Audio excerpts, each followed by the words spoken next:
புரியுதுங்களா உங்களுக்கு? இப்ப நீங்க சொல்றீங்க, இப்ப கடவுள காசு ஆக்குறாங்கன்னு. அப்ப அவனுக்கு வேற வழி என்ன? அதை ஆக்கி தான் அவனால் அவனோட இதெல்லாம் தீர்க்க முடியும்.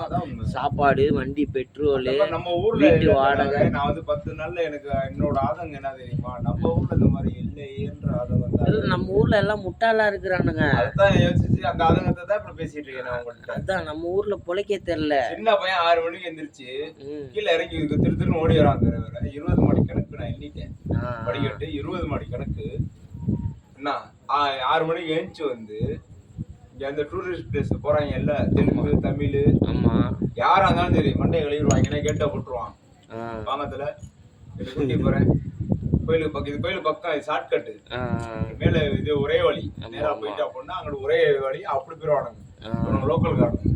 இதுல இன்னொன்னு என்ன அப்படின்னா, மேல கொண்டு போயினா லக்கேஜோட அங்க உள்ள அலௌடு கிடையாது. எங்க கோயிலுக்குள்ள அலௌடு கிடையாது. பேக்கு முத கொண்டு, காசு முத கொண்டு எதுவுமே அலௌடு கிடையாது. குட்கா கிட்கா எது வச்சிருந்தாலும் அங்கனே ஒரு ட்ரைவ் ஒன்று வச்சிருக்கானுங்க. அங்கே பிடிங்கி வச்சுக்கிறானுங்க, ஸ்கேலிங் பண்ணி பிடிங்கி வச்சுக்கிறானுங்க, சர்ச்சிங் அடிச்சு. இவனை கூட்டி போய் வந்து ஒரு கடையில் விடுவானுங்க. இதெல்லாம் அங்கே உள்ள அலௌடு கிடையாது அப்படின்ட்டு. புரியுதுங்களா? அவன் வந்து செல்லு எல்லாமே ப்ராப்பர்ட்டி வாங்கி வச்சுக்கிட்டு ஒன்றும் வேணும், நீங்கள் பூஜை ஜாமான் மட்டும் வாங்கிட்டு போனால் போதும். இவன் கூட்டி போவான். யாரு வீடு கூட்டி போவேன். 40 ரூபா அப்படின்னா லோக்கல் காரங்களுக்கு 40 ரூபா, கேரளா காரங்களுக்கு 120 ரூபா, தமிழ்நாட்டு காரங்களுக்கு 100 ரூபா, கர்நாடக காரங்களுக்கு 80 ரூபா. சரிங்களா? அந்த மாதிரி கணக்கு. அதுல வந்து உனக்கு பர்சன்டேஜ் யாரு கூட்டி போறாம பாருங்க, சுல்லான்.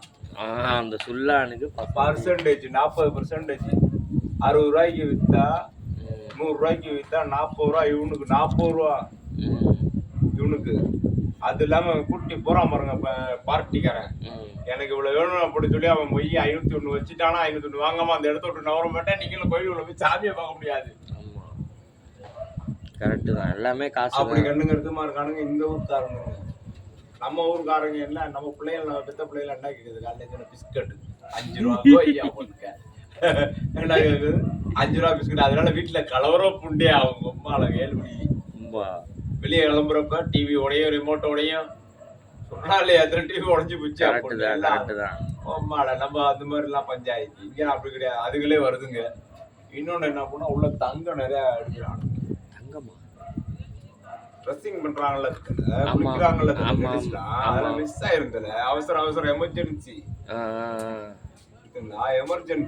அதுல மிஸ் ஆயிரும். இவனுக்கு என்ன பண்ணுவானுங்க, சில்லற காசு முத கொண்டு எடுத்துட்டு எல்லாம் சலிப்பானுங்க.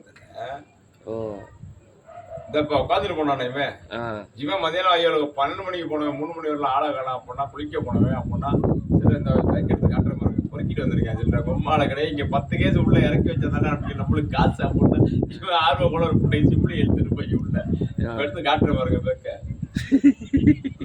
எவ்வளவு காமெடிக்கு நடந்துட்டு இருக்கு பாருங்க.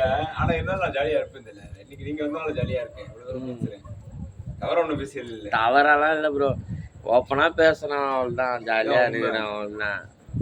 33 வயசு, எனக்கு 35 வயசு. நான் அதான் சொன்னேன்ல, செட்டில்மெண்ட் ஆக வேண்டிய வயசு.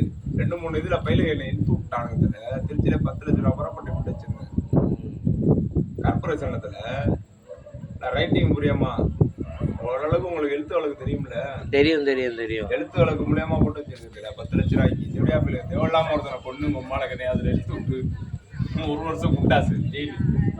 திருப்பி வந்து 7 லட்சம் ஷூட்டிங் போட்டு அதில் ஏற்கோட பண்ணிட்டானுங்க.